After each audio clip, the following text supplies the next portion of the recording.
بسم اللہ الرحمن الرحیم۔ السلام علیکم ورحمۃ اللہ وبرکاتہ۔ میں زبیر خان ہوں اور آپ میرا ویلاگ دیکھ رہے ہیں۔ احمدیہ سربراہ ایدہ اللہ تعالی بنصرہ العزیز اور پاکستان، آفتاب اقبال اور جعفر ایکسپریس حادثہ، یہ آج کے پروگرام کا موضوع ہے۔ پروگرام کے پہلے حصہ میں آپ ایک مختصر سا کلپ دیکھیں گے جس میں آج کل کے حالات میں پاکستان کے احمدیوں کے لیے ہدایات لیے جانے کے بارے میں پوچھے گئے ایک سوال کے جواب میں احمدیہ مسلم جماعت کے موجودہ سربراہ حضرت مرزا مسرور احمد ایدہ اللہ تعالی بنصرہ العزیز نے پاکستانی احمدیوں کو ہدایات دیں اور پاکستان کے حالات کے بارے میں بھی اظہار خیال فرمایا۔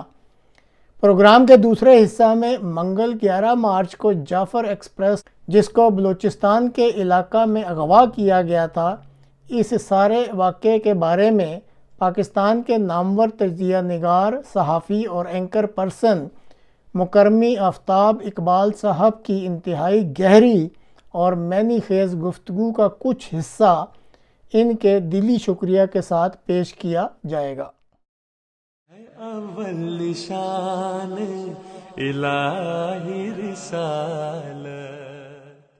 پاکستانی احمدیوں کے لیے حضور کیا ہدایت ہے آج کے حالات میں؟ تعلق اللہ سے بڑھائیں زیادہ اور دعاؤں کی طرف زیادہ توجہ کریں، یہی ایک علاج ہے۔ انشاءاللہ زوال شروع ہو جائے گا ان کا، اور ہونے والا ہے، اب اس اسٹیج پہ پہنچ گئے ہیں کہ اب زوال آنے والا ہے۔ خواتین و حضرات، افسوس سے کہنا پڑتا ہے کہ کل بھی دن کا آغاز میں نے اس ٹرین سانحے سے کیا اور آج بھی اسی غمناک کہانی سے گفتگو کا آغاز کرتے ہیں۔ بہت سی جانیں ضائع ہوئیں، بہت سے لوگ ہاسٹیج بنے، یرغمال بنے۔ دہشت اور پینک کا ایک طوفان ہے جس نے ملک کو چاروں طرف سے گھیر رکھا ہے۔ میں زیادہ ڈیٹیلز میں نہیں جانا چاہتا کیونکہ یہ اعزاز مجھے کو حاصل ہوا کہ یہ سٹوری کل میں نے بریک کی تھی۔ پاکستان میں سب سے پہلے اگر کسی نے لائیو ٹرانسمیشن کر کے آپ تک یہ اطلاعات پہنچائیں تو وہ خاکسار تھا۔ حالانکہ رپورٹنگ کا کام عرصہ ہوا میں نے چھوڑ دیا ہے، لیکن اس وقت اس کے علاوہ اور کوئی چارہ نہیں تھا، کیونکہ بین الاقوامی میڈیا اپنی مرضی سے رنگ برنگی اطلاعات دیتا چلا جا رہا تھا۔ میں اس معاملے کی انیٹمی کو ڈسکس کروں گا، اس کی آفٹر میتھ کو ڈسکس کروں گا، اس کے اندر جو مضمرات ہیں انہیں ڈسکس کروں گا، اور جن چیزوں کے خدشات بڑھتے جا رہے ہیں بائی دا ڈے ان کا تذکرہ کروں گا۔ میں ان خوش فہمیوں اور ہٹ دھرمیوں کا تذکرہ کروں گا جس کا شکار ہماری حکومت ہے۔ چنانچہ ہیڈ لائنز کی شکل میں سب سے پہلی بات یہ ہے کہ یہ اپنی طرز کا ایک نادر واقعہ ہے۔ آج تک کبھی اس قدر میسو سکیل پر ہاسٹیج سچویشن پاکستان میں کبھی نہیں ہوئی۔ یہ اتنا اہم واقعہ ہے کہ اس کی مثال گزشتہ 78 سال میں آپ کو نہیں ملے گی۔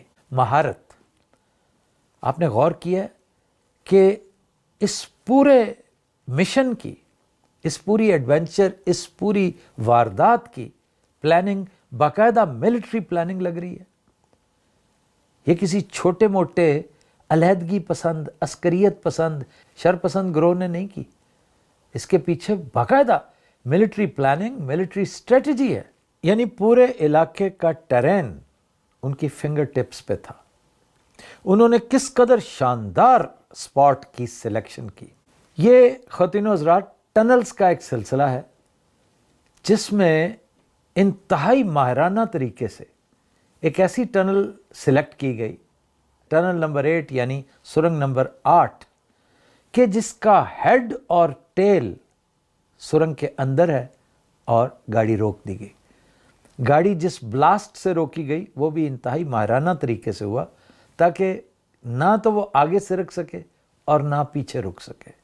پھر ان کی مہارت دیکھیے کہ انہیں پتہ تھا کہ اس کے اندر سیکیورٹی سروسز کے لوگ ود فیملیز موو کر رہے ہیں، کتنی بڑی تعداد ہے، کتنے لوگ ہیں، وہ سب انہیں پتہ تھا۔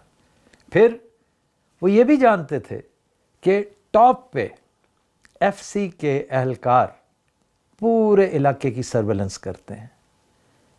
ان کو کس مہارت سے نیوٹرلائز کیا گیا کہ کسی کے وہم و گمان میں بھی نہیں تھا کہ یہ سب کچھ ہو سکتا ہے، اور وہاں پہ کوئی تھا ہی نہیں، there was nobody۔ اس لیے کہ پہلے سے ہی معاملہ کر لیا گیا تھا۔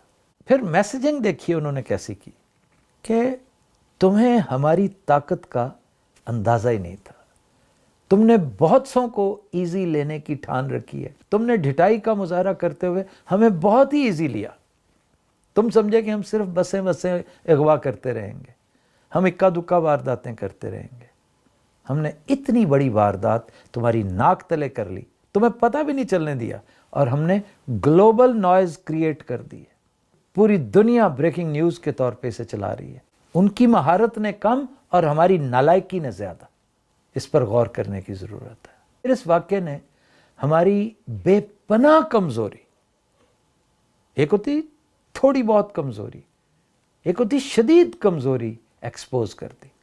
کل کی واردات نے اس علاقے میں ہماری سیکیورٹی سچویشن کو تقریباً اس طرح کا پورٹرے کیا ہے۔ ویسٹرن سائیڈ پہ واردات کر کے ایسٹرن سائیڈ کو میسج دیا گیا ہے، ٹرائی ٹو انڈرسٹینڈ، کہ ہم جب چاہیں لائف لائن کاٹ کے رکھ دیں گے۔ ہم ایسا بندوبست کرنے کی قدرت رکھتے ہیں کہ کوئٹہ میں بیٹھی پوری کی پوری کور تتر بتر ہو جائے گی، ایسٹرن بارڈر پہ نہیں پہنچ سکے گی۔ اس لیے جب چاہو ایزی لو، دے آر سٹنگ ڈکس۔ بڑے افسوس اور شرم کا مقام ہے کہ تقدیر نے ہمیں کہاں لا کے کھڑا کر دیا۔